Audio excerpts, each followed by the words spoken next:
Ooga shaka, ooga, ooga, ooga shaka, ooga, ooga, ooga shaka, ooga, ooga, ooga shaka, ooga, ooga, ooga shaka, ooga, ooga, ooga shaka, ooga, ooga, ooga shaka, ooga, ooga, ooga shaka, ooga, ooga, ooga shaka, ooga, ooga, ooga shaka, ooga, ooga, ooga shaka, ooga, ooga, ooga shaka, ooga, ooga, ooga shaka, ooga, ooga, ooga shaka.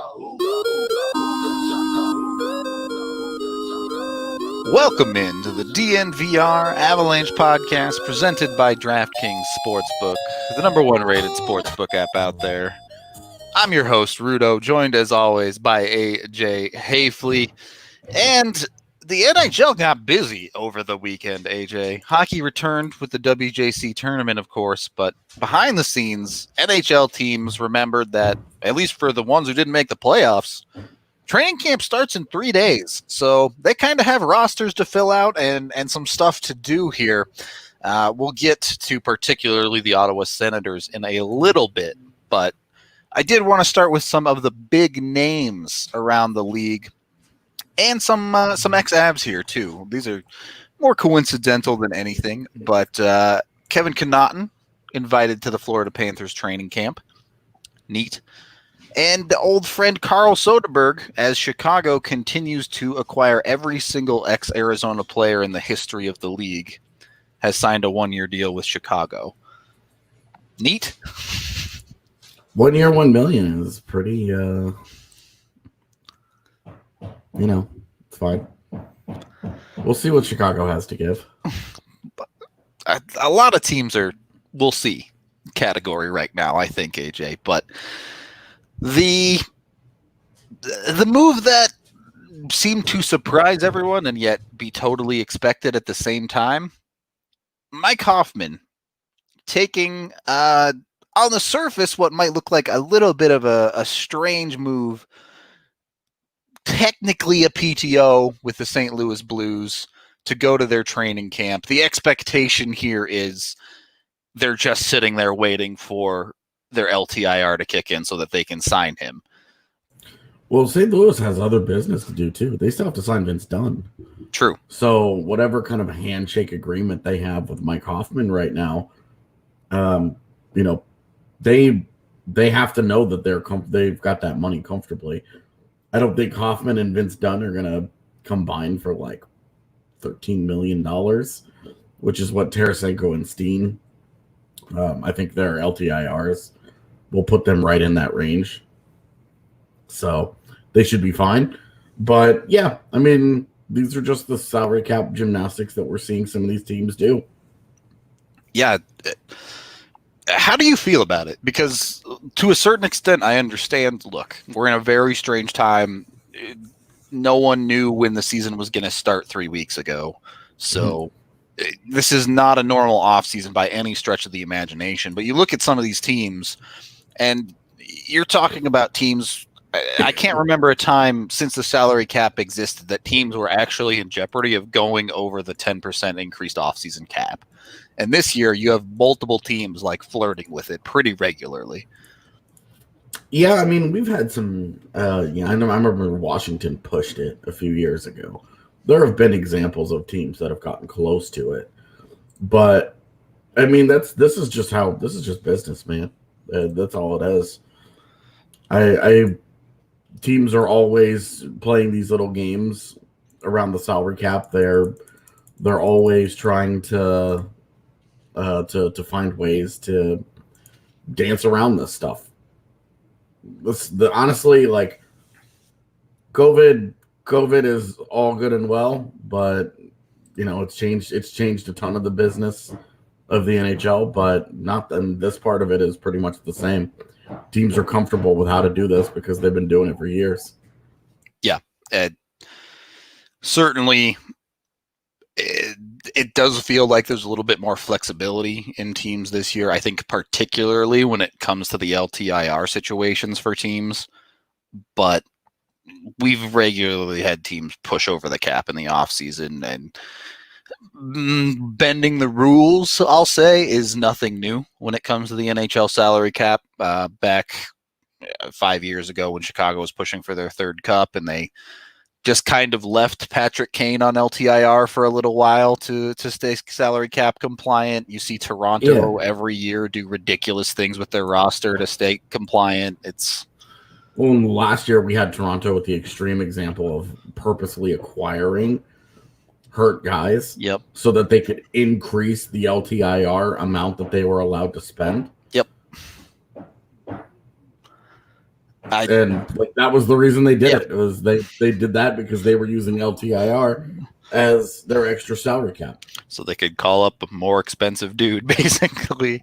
Yeah, I mean it was all of it was totally legal, and it's allowed. It's within the rules. I don't personally have like a major problem with it. How teams get out of these situations, that it's not like it hasn't cost teams anything. St. Louis lost Alex Pietrangelo. So it's not like this is coming right off the top and it's like, oh, well, they did this and they didn't have to lose anything. Tampa Bay is losing Nikita Kucherov for one of the last years of his prime, coming off of him winning a Conn Smythe. These games that they're playing they're normal. A couple of questions from the chat. Spence asks, guys, why didn't Mike Hoffman sign with the Preds like we thought? That kind opportunity. Well, not only that, but last Wednesday it seemed pretty clear it wasn't happening when this Preds signed Granlund and Howla instead. Yeah, I mean, if you're Mike Hoffman and you're looking at, okay, my options are Nashville or St. Louis, I can go and take Tarasenko's spot in the top 6 and produce. Mm-hmm. Or I can go to a place where every single guy that has gone there, every single proven guy that has gone there, their production has dropped. I'm going there on a 1-year deal to try and get back into the market next year and actually get a multi-year contract and cash in here. I mean... Yeah, it seems obvious to me. Of course, I wouldn't take Nashville either. Yeah, and then Ben asks, "What happens if you aren't cap compliant?" And that's a question I would love to know the answer to. So, the NHL voids all of the moves that you have made until you become cap compliant. The last time I actually heard NHL front office members talk about it, they basically just said it can't happen. They didn't say what the penalties would be. They didn't say anything other than it simply cannot be a thing that is allowed to happen, basically. Yeah, pretty much. Seriously, when I looked into this, what I got from reading the CBA was that teams, the NHL will void all of the deals that they made in the offseason, all of the contracts that they signed, everything that they did in order to get them cap compliant. They will void every deal in order of them being done until they hit the cap. Yep. So weird. So that Torrey Krug, bye. Again. That would be crazy if there was a second free agency after salary cap day. Yeah, well, I mean, if you're not cap compliant, that's what the league does, and then you are cap compliant, and that guy's a free agent, and I'm sure he's spent the entire offseason getting his family set up and moving there, right? And what a nightmare that would be, yeah. So he would probably just want to re-sign, but what if you were, a team that sat out all of the stuff all offseason, and then you were like, no, Torrey Krug is out there, and we have the space, $7 million to play with. So yeah, you're Columbus, and you're like, oh well, turns out we can actually make this happen. Or, you're Los Angeles, and you're like, hey, come play next to Drew Doughty, be part of the Great King Revival. Let's not get ahead of ourselves now. Calm down a little bit. I mean, that would be the sell, right? They've got $13 million in cap space. You give him the same contract he signed in St. Louis. I don't know if anyone's buying that pitch this year. I'll put it that way. But all you got to do is just look at the fact that they have 9 guys at WJCs, and you're like, that's also part of the pitch. I guess if you're signing a 7-year deal, sure. Yeah, of course. I mean, all their guys have been bad at WJCs, but whatever. Shh. All right. Avs guys have been pretty okay, but I'm sure we'll talk about that later in the week.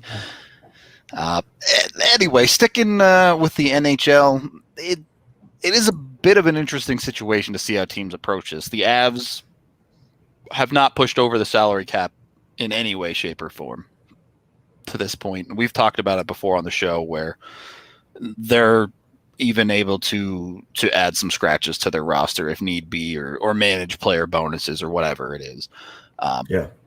They've taken a little bit more of a steady approach to that, and that's partially because they can. They don't have any stupid big contracts. Their biggest contract on the books is Rantanen right now, which is very large, don't get me wrong, but they're not trying to squeeze every ounce out of the salary cap yet. That will likely come in the next couple of years, but I mean, they're awfully close to it right now, though. Sure, they're pushing it, but they're not talking about millions of dollars over the salary cap like almost a third of the league is. Definitely. Like they don't have to make a single move to become cap compliant. Yep. And they can absolutely add 2 more guys to that roster if they want to push it right up to where they've got like 200,000 in cap space. Yeah. If they want. There's a lot more of if they want when you're under the cap, basically. Yeah. When you're over the cap, you have to do exactly X, Y, and Z to get cap compliant, which honestly, most teams I think manage it fine, but it's just a little bit tighter on what you're allowed to do. And it's why I don't think it's illegal, but what the Blues are doing with Hoffman bugs me a little bit. Because the assumption is there's a number that they've settled on that they're just waiting to sign, which feels certainly at least like off-season cap circumvention, if not regular season, to me. Why? Because they already know what they're going to pay him. He already knows what he's going to get paid. And you're sitting here saying, all right, they're going to pay him this much. It's just not counting against the cap yet. Okay. At that point, he's also not playing for them. I mean, that's true, but he's going to go to their camp. And I guess it just feels bad all the way around, because the only way he doesn't get this contract, presumably, like maybe it's not a done deal, but I assume it is if he gets hurt in training camp. And then it's a big loss for him. So at that point, I mean, they could go through training camp and they could be like, "Oh my god, Mike's actually awful." Bad. Yeah, like, I guess. But his skating has always not been great. But it would be like if they showed up and they were like, "This dude can't keep up with us. What's going to happen when we drop him in a division with Vegas and Colorado?" Dude, put on the pandemic 45 or something. Yeah, well, right, exactly, and like that. It's accidental protection for them in that case too. I guess they could just cut that dude from the PTO and be like, I guess, and no doubt, like that's what they'll say front facing. But if it's a done deal behind the scenes and the NHL essentially knows that and is okay with it, at what point do you say, screw it, let's just not have an off-season salary cap? I mean, they pretty much don't. 10% over is pretty ridiculous.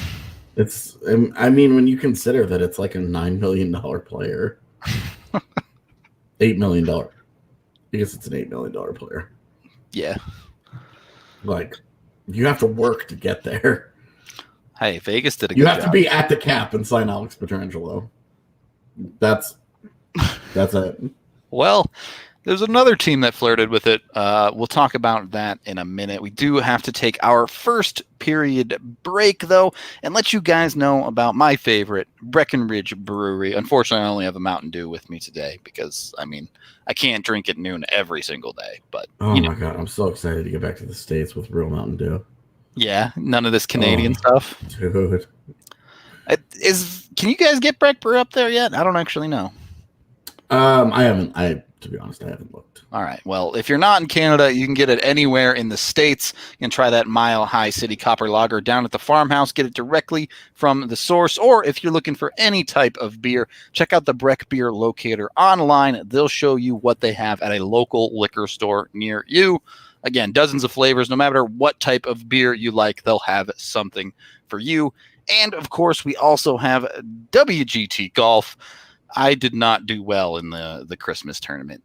I will admit. I'm not even going to talk about my score. We're just going to move on and say you can go to the DNVR.com to download the game. Once you have the game downloaded, search for DNVR4 to join our 4th country club.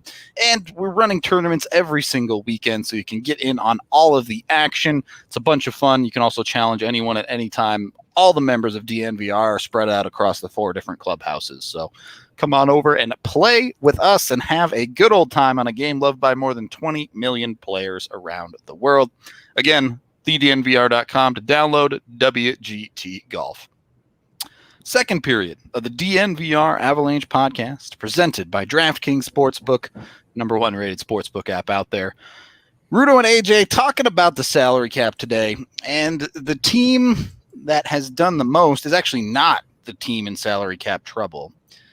The Ottawa Senators have decided to build a hockey team, it would appear. Partially coming from Tampa Bay, who we'll get to in a minute because they're an interesting topic. But Ottawa, first of all, on Saturday, gave up a second-round pick for Derek Stepan. Did Arizona get fleeced there, or what's going on? I mean, he's not good anymore. Also true to a certain extent.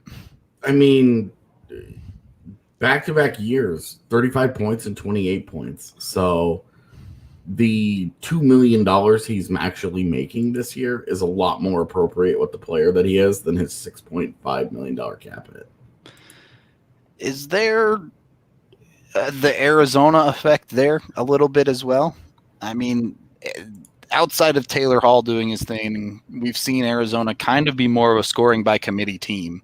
I don't think so. I mean, he had 56 points his first year as a Coyote. So hard to expect too much of a bounce back out of him is what I'm asking, I guess. Yeah, I mean,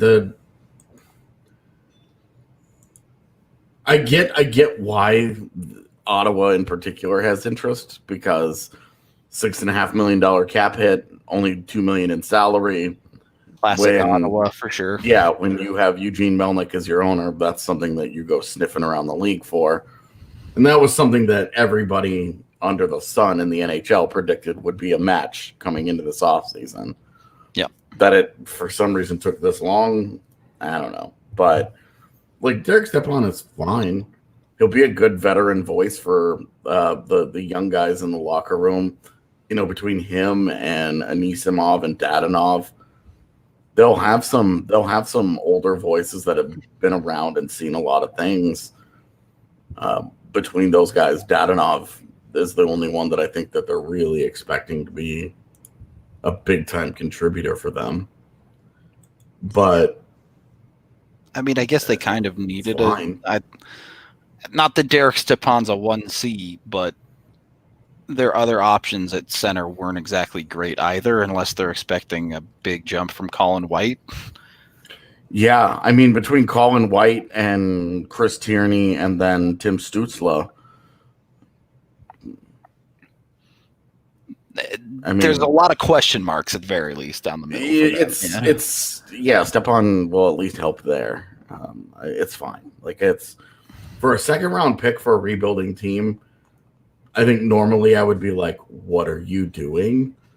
But they had second rounders.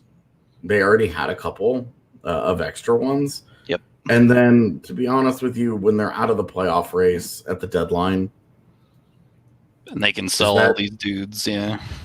Is that not exactly the kind of move that they recoup the second rounder? Flip him to a contender for sure, yeah.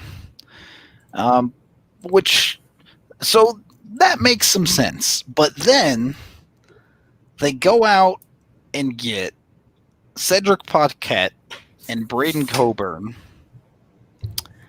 as well as a recouping their second-round pick out of Ottawa for two dudes that Tampa Bay can put on LTIR, basically, in Marian Gabourik's contract and Nilsson's contract as well, which I don't know what – I know Nilsson's on LTIR, but I don't know how long he's scheduled to be on for. I believe he has a concussion. So who knows? Yeah. Yeah, we're really in wait and see territory. But I mean that money, the $2.6 million, it's not insignificant, but it's just more breathing room. They have a $97 million payroll now. Yeah. Looking at their LTIR expected usage is like you're talking about the difference between the cap floor and the cap ceiling strictly on LTIR for them. So it's quite the adventure that they're going on over there. But yeah, and they at the moment they're actually already over the cap for next year. Well done, Tampa. Well done. So and the Gaborik and Nilsson deals fall off after this season. So like this is just the beginning for them. They're gonna have to do more of this, man. That's crazy. Yeah, they're like $3.5 million over the cap for next year too. It's pretty significant. Dude, the MLB financial rules are nonsense, Drew. There's no way the NHL comes even close to some of that ridiculousness. Honestly, the NHL financial rules are outside of LTIR, it's really straightforward. Yep. The only things that trip people up are LTIR and then performance bonuses because you can only have them on ELCs and 35 plus contracts. Yeah. Other than that, the NHL system is really pretty straightforward. It's just the few confusing parts get abused heavily, as seems to be the case in every major sports league. So, yeah, the big thing with baseball these days, like they have a fake salary cap, like because the tax limit, but arbitration in baseball is such a punishing system for players that teams they get basically all of their good years, and now they've just decided that they don't need to pay free agents. Yeah, and it's insane to me. Baseball's financial rules are legitimately insane to me. And baseball is the only major sport, I believe, that has actually been caught colluding against their free agents in the past as well. Yeah. So... yeah, well, and last year there was certainly a case building for collusion again. It was getting real. It's been very icy in baseball free agent waters. So I'm gonna give hockey the dub on this one and say its financial rules are honestly pretty straightforward. It's the extreme minutia of like LTIR and daily salary cap and. Like some of these really tiny little details when teams are cutting very, very close to the edge. The one thing that gets talked about a lot in hockey circles that we haven't really touched on here is the local taxation. You hear a lot about guys who want to go to Florida because there's no state tax on their income. So I don't know how big of an impact that really is, but it certainly comes up a lot in hockey circles. Yeah, definitely. I would also agree with Ben Hedman's comment that NBA's financial system is But like there's a salary cap and then there's like cap holds and then there's like, oh, you've been in the league this long, so you have bird rights, and it's like, what gave this guy a max contract, but we gave this guy a super max contract. And it's like, oh well, this guy made an all NBA team, so he gets a super duper max, and you're like, what the Yeah. This is the stupidest thing I've ever heard. You guys have 3 levels of max contracts. This is the dumbest league. and like a single player in the NHL is even making max. Yeah. Yeah, not a single player is making this is as much as you're allowed to make. Not one. There isn't anybody, I think, within $2 million of making a max deal. what's the McDavid's making 12.5, and it's at least 14 now, right? So yeah, it's definitely a different league when it comes to that type of thing in the NHL. But on the other side of this, we kind of started getting into the Ottawa conversation. Picking up Coburn and Paquette is like, why is Ottawa acquiring like mediocre players? Yeah, I mean, both are 1-year deals, and they combined to make what, $3.2 million. Not much, yeah. Like Paquette's a nice depth guy. That's a guy that doesn't get in your way of playing the kids in whatever roles that you want, right? Because you've still got Batherson and Kachuk and Brown and Nick Paul, and they signed Galchenyuk. They'd like to see what's going on there. Colin White, Connor Brown, all these guys, right? And then obviously they added Stutzla's ELC over the weekend, and his German team Mannheim said that they would agree to release him, so he can play in the NHL this year, which is a change. At first, they were not going to, so he wasn't going to play in the NHL. Now that he can, you want to give those big minute jobs to somebody that can play them. Okay, great. Paquette's just a fine depth player. Like, it's a totally inoffensive one-year guy that can play a depth for him. They got a second-round pick for giving up all their LTIR possibilities to Tampa Bay, and with Coburn, it's at least like on defense you can see between Coburn and Goodbranson, like they may not be very good, but they're gonna at least be miserable to play against.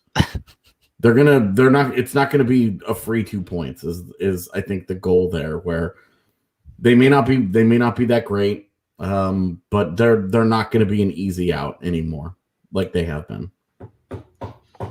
So I think Ottawa is. I think they've set themselves up to be competitive.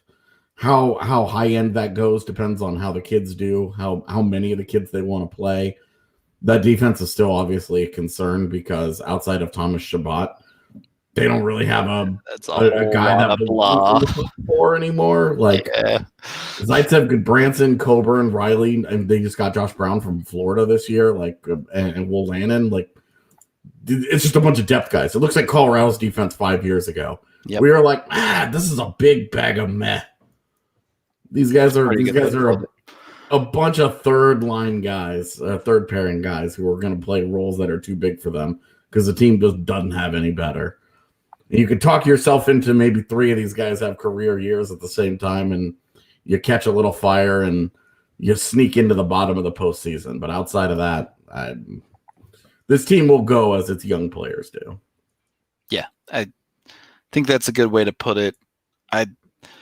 My only question about this move is, you know what? I think there's a decent chance they might be able to move Paquette if it comes to that for them at the deadline. Coburn, both of those guys. I don't think they'll be able to move Coburn, man. I don't think that there would be a big issue with Coburn at 35. Obviously, you're not feeling like he's a real player anymore.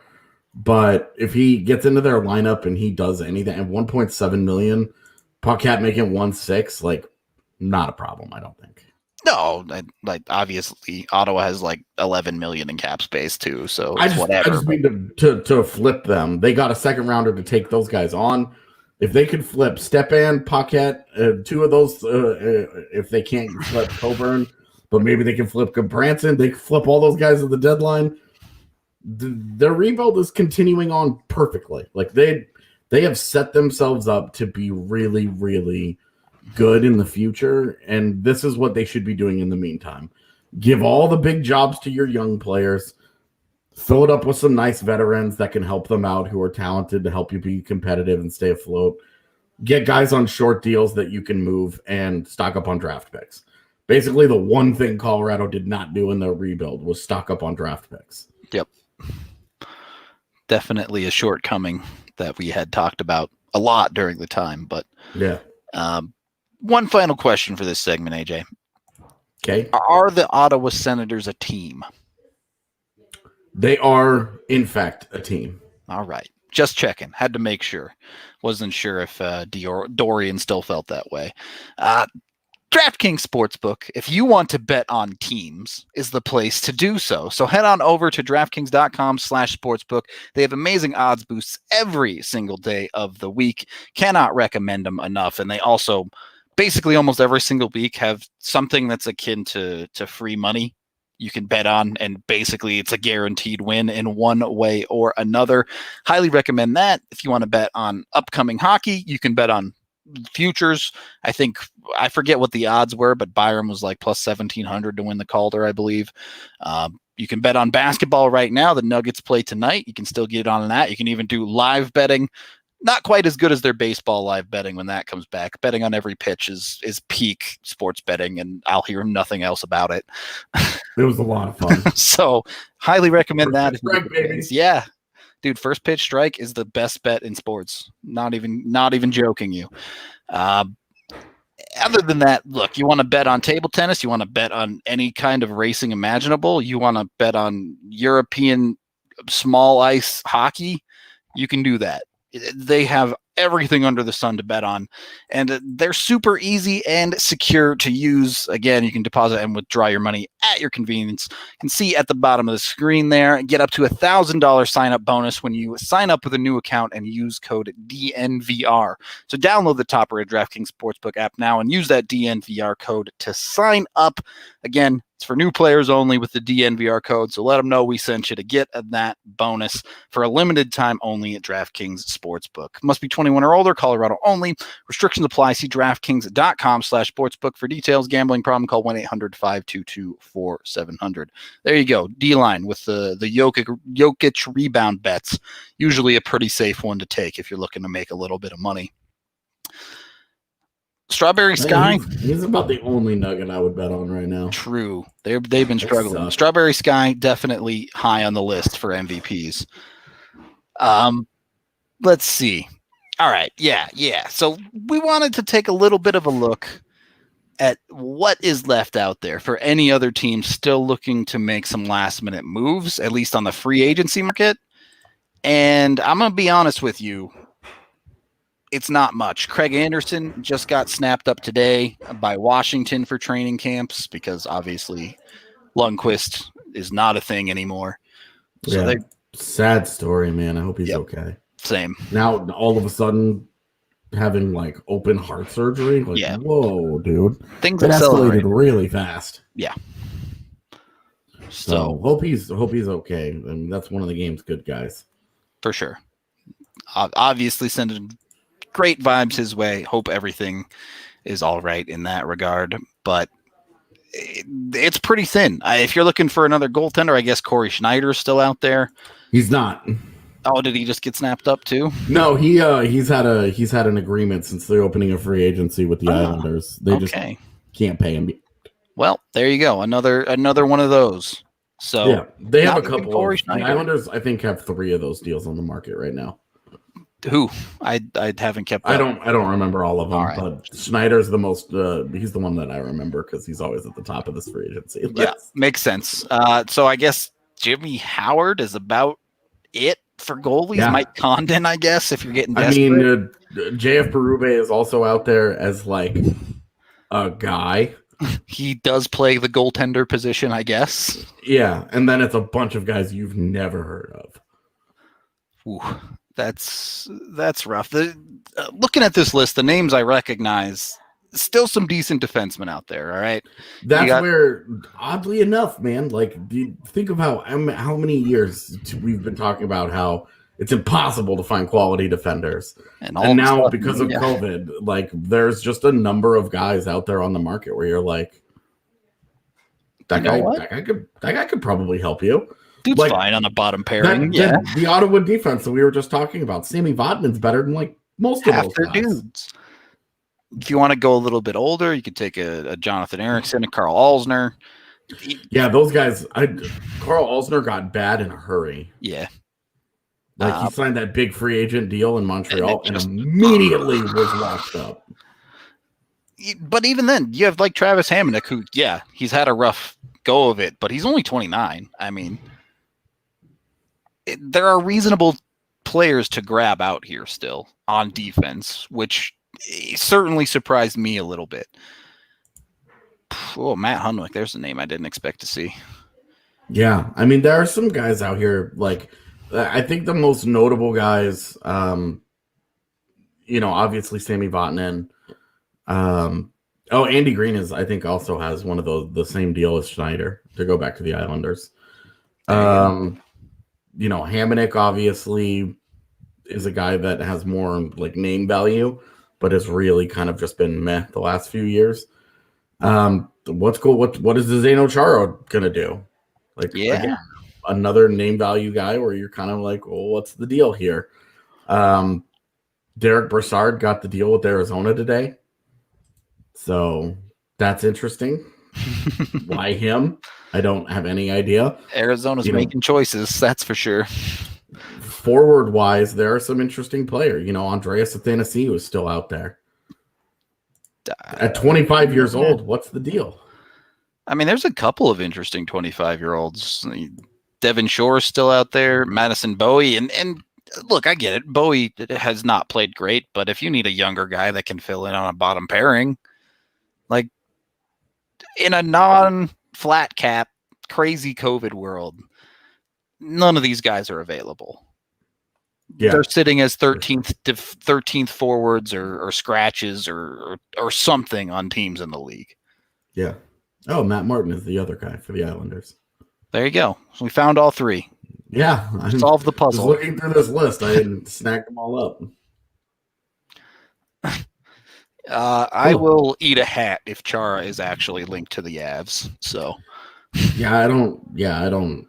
We've talked about this, that they just don't really have much room left for them to mess with this market. Yeah. Of any kind. Like, would you rather have Zdeno Chara than Ian Cole? Like, on name value, sure. Maybe. Which guy was actually better last year? I don't know. I have no idea if Zdeno Chara was any good last year. 14 points in 68 games. I mean, I'd have to look into the advanced stats to get into the defensive side of stuff. But yeah, that's what I'm saying, man. Like, I really don't know. We always think of like Zdeno Chara. Yeah, it's not great. Yep. If you look at the underlyings here, I'm just flipping through them real quick. Not amazing. No, it's not like bottom of the barrel. It's not like this guy's not an NHLer anymore, but like he's a hard third pairing defender. Yep. And Ian Cole gave you better than that last year in that job. I mean, forget Ian Cole. You're trying to get guys like Byram into this lineup. Well, this is why I started with Ian Cole, because we're already talking about Byram taking that guy's job. Yep. If Byram's going to get into the lineup, you put Chara in there, you basically remove the possibility of not just Byram, but also Connor Timmins. Yeah. And it's like, for what? At some point, you're going to have to get these guys into your lineup. Now if they were to do Chara, then you're talking about putting, you fast forward a year, both Chara and Cole are probably gone, and then you're putting totally green Timmins and Byram into your lineup when you could have been using one of those spots this year to at least get one of those guys, like one of them a little bit of experience to get some of the rookie hiccups out of the way. For sure. This is what they should be doing. They should be using this to get some of these rookie hookups just moved on from. Yep. And then, they're going to be good enough to make up for it. Just do it. And next year, at that point, Justin Barron's properly in the AHL at that point. So he very well could be, man. At least and when you're in the AHL, you're a step away. Yep. If you have a good couple weeks and somebody gets hurt, there's a chance you get the call, man. Yeah. So it's absolutely like it's not a far-fetched conversation at all. Just doesn't seem like the Avs have room at all, particularly on defense. But is what it is. The Avs kind of got their business done at the start of whatever you want to call this offseason, and that's been that. Sakic has never been one that's afraid to be done when he feels like the team is done. Yeah, I mean this offseason though they didn't have any RFA deal that lingered. Yep. Last offseason, there was the Mikko deal. Next offseason will be the Makar deal. There's only, and this is a story that I'll be writing this week, the only unfinished business for Colorado. No Landeskog extension up to this point, which could happen. I mean, to be honest, it would be really easy for them to get back into camp. They're around each other every day. They kind of have this conversation, right? They're like, look, we want to make this thing work. Let's figure out where we are. And then the third goaltender, with the creation of the taxi squad and requiring 3 goalies being around, that's they still have to do that. There's still business to be taken care of there. Beyond that, the only other real question marks that you have on this team are health, which is a question mark for literally every team. Yep. So it's not like Colorado special there. And then, you have not much. Teams. Honestly, not much. Yeah. You start talking about special teams. There's that segment of the fan base that they need more grit. They need more tough guys. They need more physicality. Go watch the Calvert highlights I just posted and then come back and tell me that. That's all I'm saying. Well, he's all good and well, but he's hurt every playoff. So what is it? It's not getting you anywhere. Well, I mean, I can't. Everybody has players that get hurt in the playoffs. I don't need a 15th forward that is super gritty. Just doesn't. For the sake of grit. Yeah. Like the dude in our chat that's advocating for Corey Perry. Like, I'm not signing Corey Perry. I'm not signing Corey Perry and playing him over any of Colorado's wings. Agreed. If he was a center and he was going to push Pierre Edouard Bellemare, you could probably sell me on the merits of it. But I'm not playing Corey Perry over Tyson Jost or Matt Calvert. Sorry, I would rather roll the dice with Jost, and if it doesn't work out with him, then you roll the dice with Martin Kaut. You roll the dice with the future talent that I is think I might there. rather even play Shane Bowers over Corey Perry, even if he was a center. Like Perry just doesn't have a lot left to give as an NHL hockey player, I don't think. Yeah, and like it's funny because Dallas had that like revival in the postseason where a bunch of these old guys who have been on significant declines all of a sudden 1 month. Had like this 1 month bounce back when they were off for they had a 3-month break. They only had to be on for 1 month and then they were gone again. Yeah. And you think the old guys are going to survive a season where it's play every other day for 4 months straight? Yeah. Corey Perry's last 2 seasons, he has 10 points and 21 points. And then he had a 9 points in the playoffs. Guess what? JT Compher had 8. What do you need Corey Perry for? Bam. Drop the hammer on him, I guess. Call goals now instead of a bum like Corey Perry. Yeah, and you go and you look at it and it's like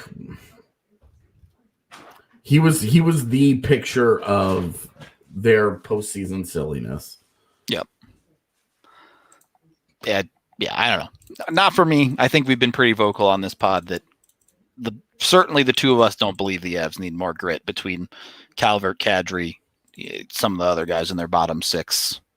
Yeah, the idea of like getting like pests and physical players and stuff like that just because they're physical, like Brandon Saad is going to be a really good example of a guy that doesn't have a reputation as a physical guy, but he's effective. It's super underrated part of Compher's game. He's always a pest. Yeah. The Avs don't need more pests. If you get a player that is a quality hockey player, it's a bonus if he does some of that stuff. Yeah, but definitely. You shouldn't be looking at that as a primary thing. When they got Kadri, that was a huge part of the appeal. It wasn't just that he was good; it was that he brought that edge. Yep. Okay, great. They got that. They don't need to continue to go out and target exactly that. There's just not that many guys out there, and at some point, you start overvaluing it, and you start undervaluing how good at hockey is he. Right. So And that changes the conversation. You need to remember what you're doing this for. What are you after? And particularly, as you've called it, the great experiment, AJ, the Avs team that they're building. I was reminded heavily watching Newhook and Byram at the WJCs. This team has to skate. You want to play for the Colorado Avalanche, you have to be able to skate. Yeah, it's why we've seen them not go after a guy like Tyler Toffoli. Yep. So there's a very specific type of player that I think Colorado is looking for, and grittiness is certainly not primary on the list of traits. So expectations for Saad, we will get into all of that over the next 2 weeks. We're going to be doing a bunch of awesome preview videos. Highly recommend you keep your eyes out for them. We're putting a lot of work into them. Shout out our production team who's slaving away right now on graphics for those. So keep your eyes out over the next week or two, and you will find out what our expectations are for just about everybody on the Avs. And some not. And some not, indeed. Any final thoughts here, AJ, on the madness? There can't be much more to expect from the league at this point. I know a couple teams still got to sort out some things, but Tampa Bay was really the last big domino. We always kept saying they've still got work to do. They've got all their guys signed. Now they're ready to go. They're ready to rock and roll, but you do look at those guys that they have that will be free agents, and you look at Blake Coleman especially. Yep. You just keep an eye on that dude. There you go. You heard it here first. On that note, we're going to get out of here. Thank you, everybody, for watching, listening, however you consume the podcast. If you enjoy the DNVR podcast family, we highly recommend you check out the DNVR Rugby podcast, as we have Colton Strickler, even. Man, I'm struggling even like more than normal with names today. Going behind the scenes with the USA men's and women's rugby teams, which now both 15 teams play at Infinity Park in Glendale. So this is the place to be when it comes to rugby news in the USA.